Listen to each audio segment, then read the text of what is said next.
Hello friend, કેમ છો? તો અત્યારે હું ગાર્ડનમાં આવી છું છોકરાઓને લઈને, અને આખો દિવસ તો કામમાં ને કામમાં ગયો, એટલે થયું ચલો અત્યારે થોડીક વાર છોકરાઓને ગાર્ડન લઈને ફરવા લઈ જાઉં, થોડું રમી લે. એ બાને શું છે, એમનું રીતે માઇન્ડ ફ્રેશ થાય. અહીંયા તો શું અમદાવાદમાં તો આખો દિવસ ઘરમાં જ રહેવાનું હોય, એટલે છોકરાએ કંટાળી જાય. ખાસ કરીને મારી નાની બેબી તો બહુ જ કંટાળી જાય, કારણ કે ઓલા બે તો શું છે કે સ્કૂલે જાય એટલે વાંધો ન આવે, એમનો ટાઈમ પાસ થઈ જાય. આજે મારું થોડું ગળું તે ખરાબ થઈ ગયું છે, કારણ કે મને શરદી ઉધરસ બહુ જ થઈ ગયા છે.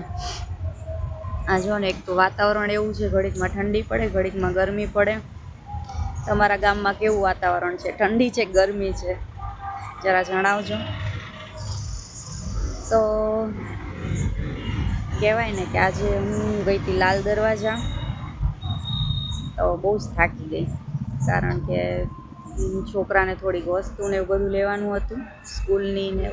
તો કીધું કે ચલ, અહીંયા તો શું છે કે મને મોટેરામાં બહુ બધી કહેવાય ને જેવું જોઈએ એવું નથી મળતું, એટલે પછી કીધું ચલ લાલ દરવાજા જતા રહી, કારણ કે આપણને સસ્તું ને સારું સિદ્ધપુરની જાત્રા થઈ જાય, ફરવાનું અને વસ્તુ પણ લેવાઈ જાય.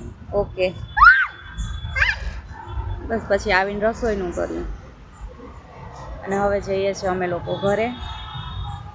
પછી પાછું કાલની વાત કાલે.